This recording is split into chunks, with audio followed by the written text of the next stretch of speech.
But you guys got questions for him on the floor. Let's go to this little guy here. My question is, if you had a starship, what would you call it? If I had a starship? Yeah, what would you name your starship? Well, that's a good question. I don't know.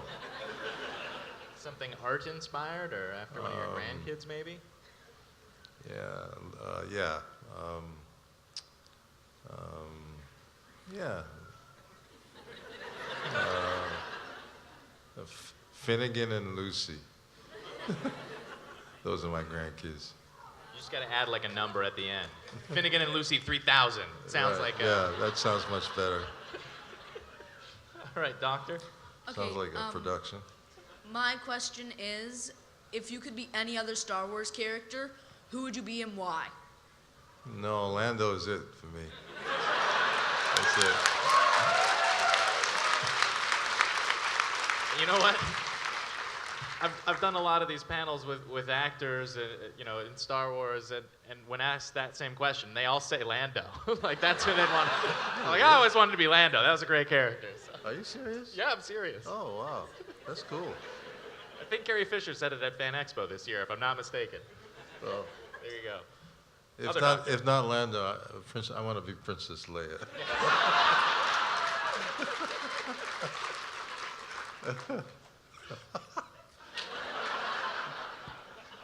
Another doctor. I was the Invisible Man, but the face wrappings were I see. impossible. It kind of looks like a doctor costume. You worked with both Irv Kirchner and Richard Marquand on both movies. What were their directing styles like? Were they overly different from one another? Oh, yeah, absolutely. Richard Marquand, he didn't seem very secure, as I recall, in his role. But certainly, Irv Kirchner was one of the great filmmakers in the 20th century. He came up with some really wonderful, interesting ideas in his career. And he was also a very good artist. But I had tremendous admiration for Irv Kirchner. Just a quick second one. Did you keep any of your props? Yeah, I got a few things. Thank you. Is the Millennium Falcon parked behind your house? No, you know what I got? I got an Ewok? Yeah, Ewok head. I talked George out of it. Is it mounted like taxidermy on the wall? Well, yeah, kind of like. Thank you very much. Did you keep a cape? No, I should have. Oh, yeah, I should have gotten that cape. Someone bring him a cape.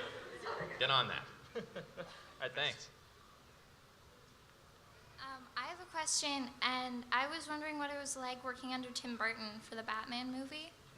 It was good. It was fun. You know, he was always busy, but that was a real interesting experience, especially when you saw the Gothic City. I mean, it was amazing. You know, it was like this huge thing. It was like a real city, and on a lot. And that's, you know, when you think about, we always talk about the actors and all of the people in front of the camera, but there are all of these people behind the camera that are just really pretty extraordinary people who do extraordinary things, you know, like all of these craftspeople. So it was a pretty amazing experience. Thank you. You're welcome. Let's stay with Batman for just a moment, if I may ask. You know, around the time that those original Batman films from Tim Burton were coming out, a lot of people were like, superhero films, I don't know, this seems kind of weird. Are these going to work? And now, of course, we're just inundated with, you know, superhero films. You didn't get to reprise the role of Harvey Dent in the follow-ups, but what is your take on the current trend of superhero films? Do you appreciate them? Have you been following the Batman franchise? What are your thoughts?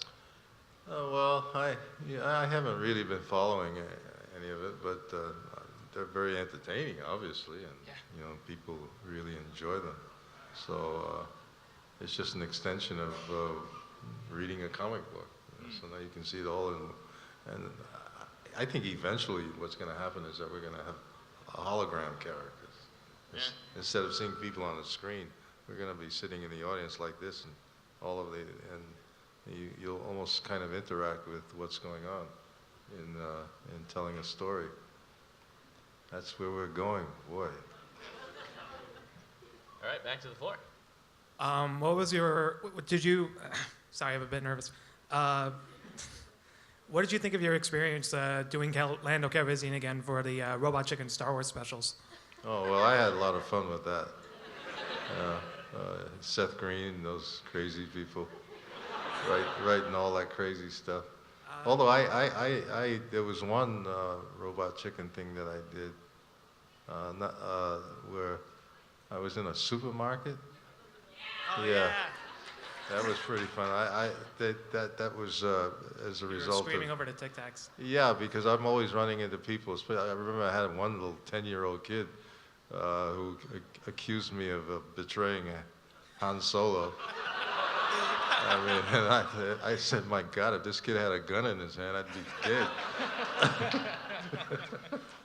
Thank you. But that's where that whole idea came from.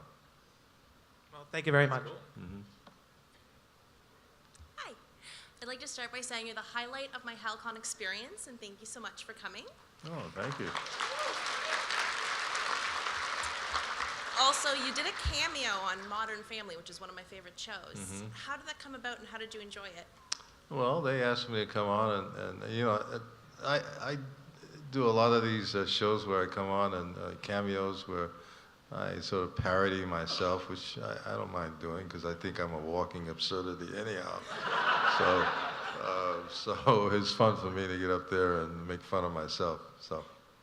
Thank you very much. And it's a compliment, actually, when you really come right down to it.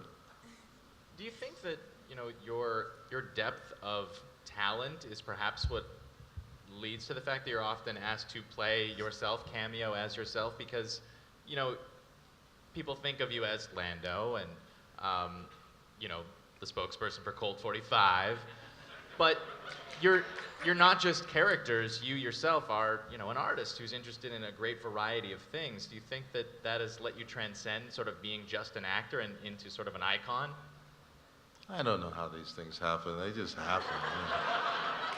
You know, I just, I'm like this all the time, you know. Fair enough. Oh, wow. You know, the character the person I always see myself is that. You ever read Salinger's Catcher in the Rye? I have not read that. No, or Zoe. Well, that character, that's how I always see myself, as this sort of person who's sort of going through life, you know, having these experiences and then getting into trouble and getting out of trouble, but in a very kind of innocent fashion. I'm really very, even at my age, even at this stage in my life, I'm pretty naive about a lot of things. You know, because I was so protected as a kid growing up. I kind of find myself sort of bumbling through life and sort of walking into walls and things like that. Hal-Con!